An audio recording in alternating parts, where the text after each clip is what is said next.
Affaire Jégo-Oradou, une imminente action choc de la plaignante contre le ministère public.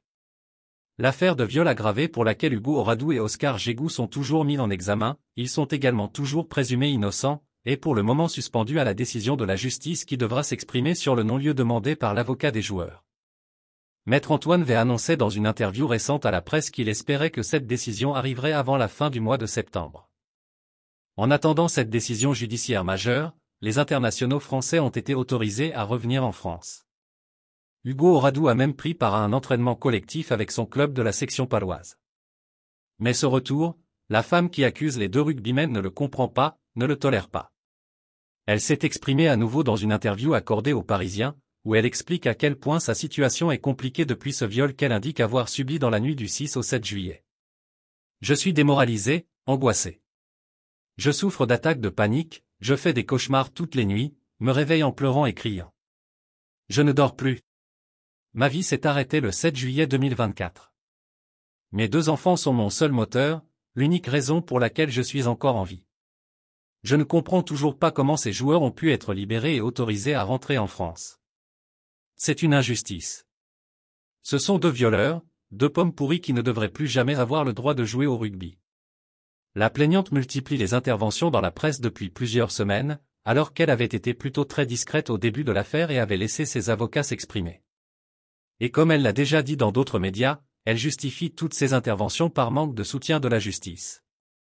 Elle en profite pour tirer à boulet rouge sur les avocats des joueurs, qui selon elle, mentent, l'humilient, la discréditent et l'insultent. Maître Antoine V et Maître Raphaël Cuneo-Libarona en prennent pour leur grade, et chacun pour des raisons différentes. Concernant Maître Antoine V, qui a indiqué que ses clients étaient accusés à tort, il n'était pas dans la chambre et qu'il ne devrait donc pas émettre d'opinion. Puisqu'il est payé par la Fédération française de rugby, l'avocat affirme le contraire, qu'il s'occupe des problèmes de drogue qu'il y a dans ce sport plutôt que de répandre des mensonges. Il parle d'une vidéo Snapchat dans laquelle j'apparaîtrai. Où est cette vidéo ? J'aimerais bien la voir. Cette vidéo n'existe pas. Concernant Maître Raphaël Cuneo-Libarona, il a dévoilé mon nom de famille à la presse, le 8 août. C'était intentionnel. Après ça, on a essayé de rentrer par effraction dans mon domicile. Des véhicules ont commencé à me suivre. Je ne bénéficiais d'aucune protection. J'ai peur pour ma vie et celle de ma famille. Il y a des personnes puissantes et beaucoup d'intérêts politiques impliqués dans l'affaire. La plaignante dans cette affaire a tenu également à s'exprimer par rapport aux incohérences et zones d'ombre relevées par le parquet, et qui avaient notamment amené à remettre en liberté Hugo Oradou et Oscar Jégou. La femme de 39 ans, qui maintient toujours sa version des faits dans son intégralité, a expliqué pourquoi le ministère public avait pu penser cela. Le choc de son agression et les fortes quantités d'alcool ingérées ce soir-là sont autant d'arguments qui expliquent, pour elle, pourquoi elle a apporté de nouveaux éléments après sa plainte initiale. Il se base sur ce que j'ai dit le jour de mon dépôt de plainte. Il n'y a pas de faille dans mon récit. J'ai simplement apporté des précisions lors de ma deuxième audition, le 6 août. Je souffre de stress post-traumatique.